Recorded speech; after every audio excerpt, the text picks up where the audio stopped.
السلام علیکم ویئرز، میں ہوں بلال اور آپ دیکھ رہے ہیں بیز انفارمیٹیو ٹی وی۔ آپ چاہے انڈوں کو کسی بھی شکل میں تیار کر کے کھائیں، ان سب کے باوجود یہ ایک عام سی چیز ہی ہیں، لیکن بہت سی غلط فہمیوں نے انڈوں کو بعض مقامات پر خاص بنا دیا ہے۔ انڈوں کے بارے میں یہ غلط فہمیاں ان کی غذائیت اور شکلوں کی وجہ سے ہیں۔ دوستو، ویڈیو کو مزید آگے بڑھانے سے پہلے اگر آپ نے ابھی تک چینل کو سبسکرائب نہیں کیا تو چینل کو سبسکرائب کر کے بیل کے آئیکن کو پریس کر دیجئے تاکہ ہر نئی آنے والی ویڈیو کا نوٹیفیکیشن آپ کو بآسانی مل سکے۔ تو چلیے ویڈیو شروع کرتے ہیں۔ نمبر 1، پروٹین کے لیے کچے انڈے بہترین۔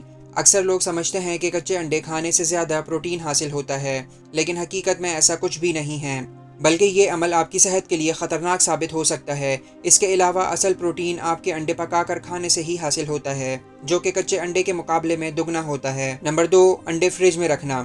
انڈے فریج میں ضرور رکھنے چاہیے، لیکن انہیں باہر نکالنے کے بعد کمرے کے درجہ حرارت میں 2 گھنٹے سے زیادہ نہ چھوڑیں۔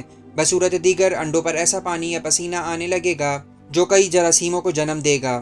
نمبر 3، براؤن انڈوں میں زیادہ غذائیت۔ انڈے چاہے جس رنگ کے بھی ہوں، ان کے ذائقے میں فرق ہوتا ہے اور نہ ہی ان کی غذائیت میں، اس لیے ان دونوں رنگ کے انڈوں کو ایک جیسے طریقے سے ہی کھایا جاتا ہے اور ان سے ایک جیسا فائدہ پہنچتا ہے۔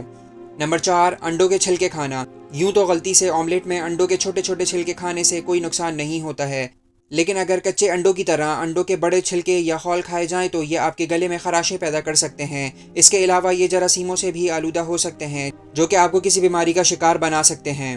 نمبر 5، انڈے میں خون کا نشان۔ اگر انڈے کی زردی پر خون کے قطرے کا نشان دکھائی دے تو یہ اس بات کی علامت ہے کہ مرغی میں وٹامن اے کی کمی تھی اور اس سے زیادہ کچھ نہیں۔ FDA کے مطابق ایسا انڈا کھانے سے آپ کی صحت کو کوئی خطرہ نہیں ہوتا، البتہ اس بات کو یقینی بنا لیں کہ انڈا اچھی طرح پکایا گیا ہو۔ نمبر 6، انڈے کی زردی سے منسلک چھوٹی سی سفید جھلی۔